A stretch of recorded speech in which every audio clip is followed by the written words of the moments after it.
మనం అందరు పోతే ఇబ్బంది అవుతుంది.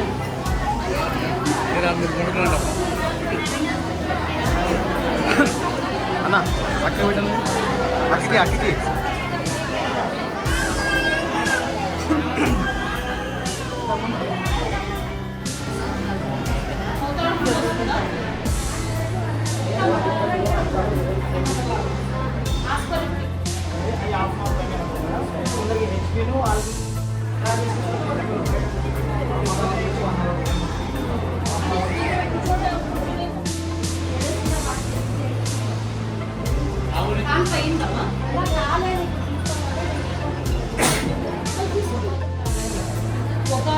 ఇక్కడ ఉండే ఒక పేషెంట్ మాత్రం వెళ్ళాడు. ఆదిత్య నర్సింగ్ హోమ్లో డెలివరీ అయింది, నార్మల్ డెలివరీ అయింది, ఆడపిల్ల పుట్టింది.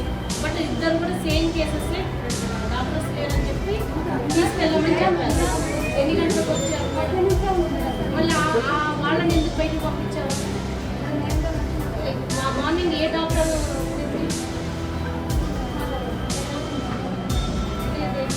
అది ఎన్ని గంటలకు వచ్చింది? అదేం ఫోటో ఫోన్ చేయకుంటే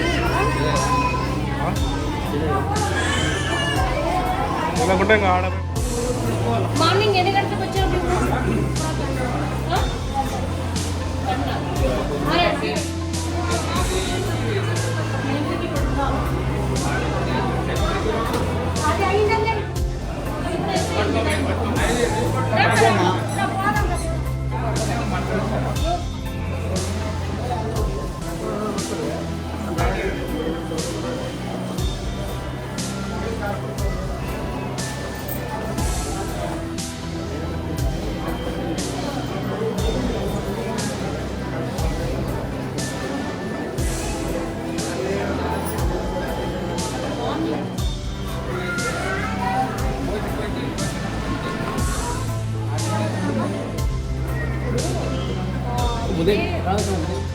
ఇమ్మీడియట్గా నేను ఎమ్మెల్యే గారికి ఫోన్ చేశాను. ఎమ్మెల్యే గారు ఏమన్నారంటే, సరేమ్మా నేను మాట్లాడతానని చెప్పేసాను. మరి బాలరెడ్డి గారికి అప్పుడు చేస్తే తను ఇద్దరే మళ్ళీ తనే ఫోన్ చేశారంటే, లేదు డ్యూటీ డాక్టర్ ఉంటారు, మేము అట్లా పంపించమే, ఏదో రీజన్ ఉంటుంది అని.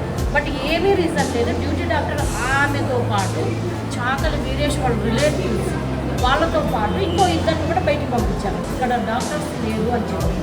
ఇప్పుడు అక్కడ ఆమె 6:30 కంటే 7:30కి అంతా ఆదిత్య నర్సింగ్ హోమ్లో జాయిన్ అయ్యారు. అంటే ఇంక వెళ్ళిపోమంటే వాళ్ళు ఎక్కడ దగ్గర ఉందో అక్కడ కన్వీనియంట్ హాస్పిటల్లో వెళ్ళి జాయిన్ అయ్యారు. నార్మల్ కానుక బేబీ పుట్టింది.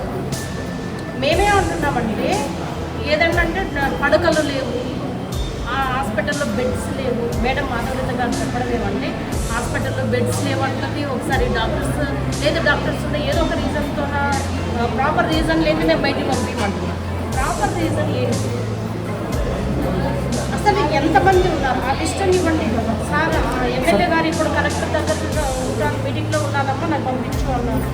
ఇక్కడ ఉంది ఆ లిస్టన్ ఇవ్వండి. మీకు ఎంతమంది కావాలి డాక్టర్స్, ఎన్ని బెడ్లు కావాలి, ఎక్స్ట్రా బెడ్లు ఎన్ని కావాలి?